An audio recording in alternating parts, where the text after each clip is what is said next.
We killing each other because we killing ourselves. When another man, I know, I've been in a position, it's out of our control. It's not like he wants to kill. He just doesn't want to die. You know what I'm saying? It's that situation when you got, we are living in a war zone.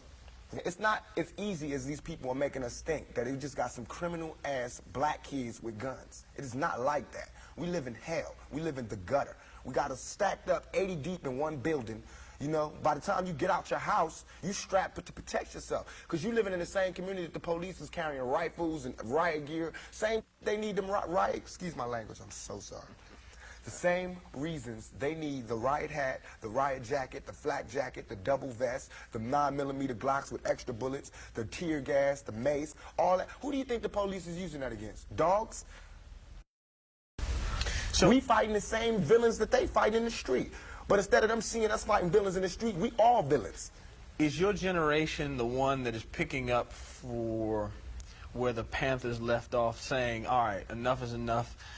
The generation before us forgot about the fight. We're picking it back up. Not only forgot about the fight, forgot about us. Yes, and we're picking it back up. But at this level, all we're trying to do is unite. And right now, as a year, we got 1 million people that's listening. Now we can tell them something. Now we can try to get them that way, and we might lose some. We might gain some, but we would never even have that audience had we not said what was real. You know what I'm saying? And the main thing for us to remember is that the same crime element that white people are scared of, black people are scared of. The same crime element that white people fear, we fear. So we defend ourselves from the same crime element that they scared of. You know what I'm saying? While they waiting for legislation to pass and everything, we next door to the killer. We next door to him, you know, because we up in the projects where it's 80 in the building. All them killers that they letting out, they right there in that building. But it's better, just because we black, we get along with the killers or something? We get along with the rapists because we black and we from the same hood? What is that? We need protection too.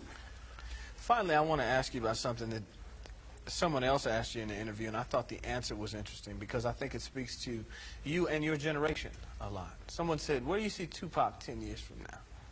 You said, hey, I just want to be alive. That's real for you. That's so real. I made a metamorphosis. I'm a new person today.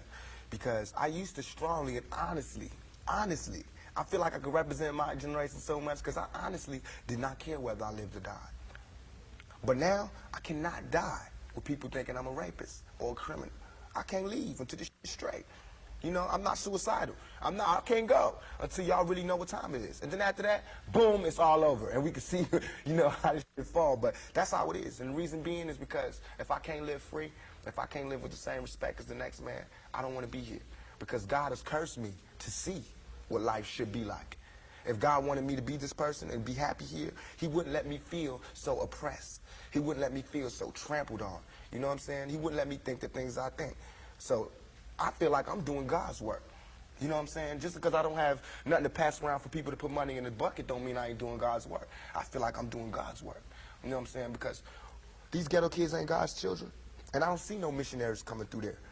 You know what I'm saying? So I'm doing God's work. While Reverend Jackson do his up in the middle class, and he go to the White House and have dinner and pray over the president, I'm up in the hood, you know what I'm saying, doing my work with my folks. And just because I don't live there don't mean I don't go there. I got to go there because I can't hang nowhere else.